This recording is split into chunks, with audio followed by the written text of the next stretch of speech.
Ce qu'il faut surtout retenir, tout le monde est conscient qu'il faut un changement, qu'il y ait une évolution institutionnelle. C'est le peuple qui dira s'il est d'accord à ce que nous ayons un cadre nouveau, un cadre évolué. Il y avait une réunion programmée avec le ministère de l'Outre-mer sur l'évolution institutionnelle.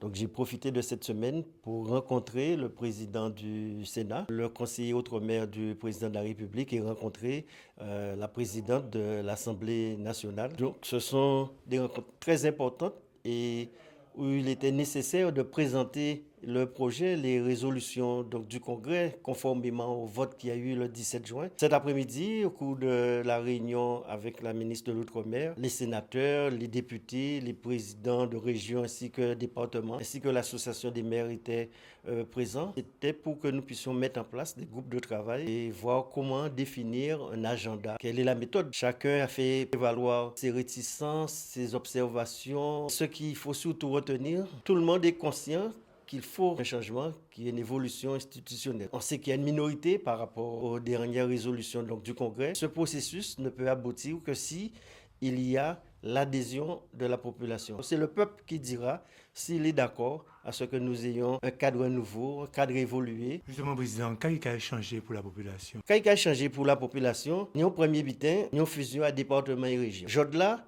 là, on a un problème, ils ne pas trop savent si c'est la région, si c'est les départements. Ou quand on a un problème, ni route départementale, route nationale, route communale, ils ne pas trop savent. S'il y a dans le collège, c'est département, l'autre c'est la région. Et de même qu'en termes de développement, moi, président de département, le monde qui vient vraiment pour des aides pour entreprises, pour activités économiques. Or, n'a pas compétence ça. Mais en même temps, si on prend l'agriculture, les terres agricoles, c'est à le département et sont en compétence à la région. Parfois, on est obligé de faire une réunion, qu'à dans seule réunion, des peut régler certains problèmes. Il y a cette nécessité aujourd'hui donc, de fusionner pour plus de clarté. Mais il n'y a pas ça qui est réglé et les problèmes. Si on se contente juste de fusionner, ce n'est pas suffisant. Il faut un pouvoir normatif. Un pouvoir normatif, c'est-à-dire qu'on puisse définir nos propres règles.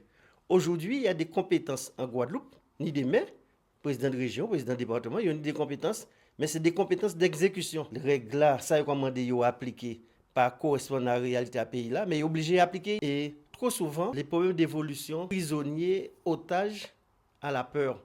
Ils auraient dit, bon, la France paye là, l'autre jour n'a pas arrivé, qui j'en ai fait, etc. Saint-Martin, c'était 2 communes de la Guadeloupe. Comme on peut dire qu'il y a la misère à Saint-Martin, et Saint-Martin, il y a développé. On voit la progression qu'ils ont. Il faut définir un cadre qui va nous permettre d'avoir des marges de manœuvre pour agir et avoir des politiques publiques qui soient mieux adaptées à nos réalités. Merci, Président. Merci.